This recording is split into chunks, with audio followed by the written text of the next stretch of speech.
Zdravíčko. Akurát dávame dokopy všetky potrebné veci na Grécko. Máme tak týždeň do výjazdu a pozrite, čo sa stalo s autom. Odomknem auto.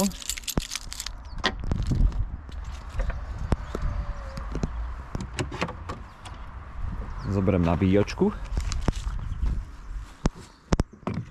a dám nabíjať. Nabíjanie sa pustí, ale vidieť, že preblikuje na červeno a zeleno. A v podstate nefunguje zamykací mechanizmus. To znamená, že auto je v núdzovom nabíjaní. Nabíja sa tak maximálne kilowatom. To znamená, že ja môžem počas nabíjania odpojiť kábel.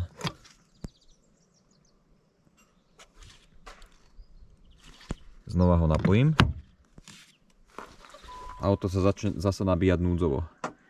To znamená, že toto auto momentálne nie je možné nabíjať na AC nabíjačkách rýchlejšie ako kilowatom a myslím si, že to nespustí ani DC nabíjanie.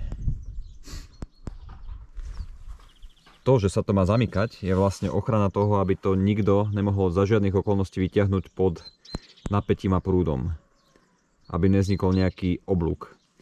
Preto v podstate našťastie je tam takáto ochrana, že to viem nabíjať aspoň tým kilowatom a môžem akurát tak riešiť servis a budem informovať, že ako to pôjde, lebo ťažko povedať, čo je toto za poruchu, ale myslím si, že to bude proste mechanický kolíček, mechanický nejaký motor, aktuátor, ktorý sa nevie zamknúť.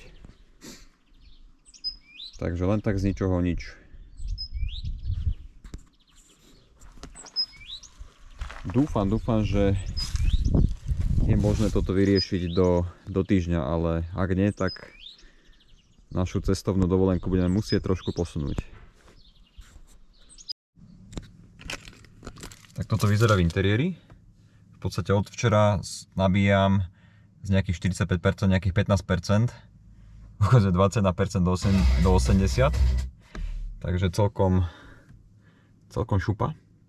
Keď sa pozrieme na vozidlo, alebo respektíve batériu, kde by sme to mohli nájsť? Aha, tu je to vidieť.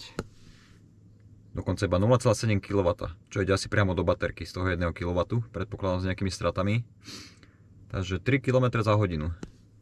Bomba, auto je v podstate momentálne pre mňa na nejaké dennodenné jazdenie nepoužiteľné, lebo to nebudem ani vedieť stíhať nabíjať, takže toto keď sa stane na nejakej dlhšej ceste, tak to je brutálna nepríjemnosť, takéto niečo. Uvidíme, čo na to záručný servis.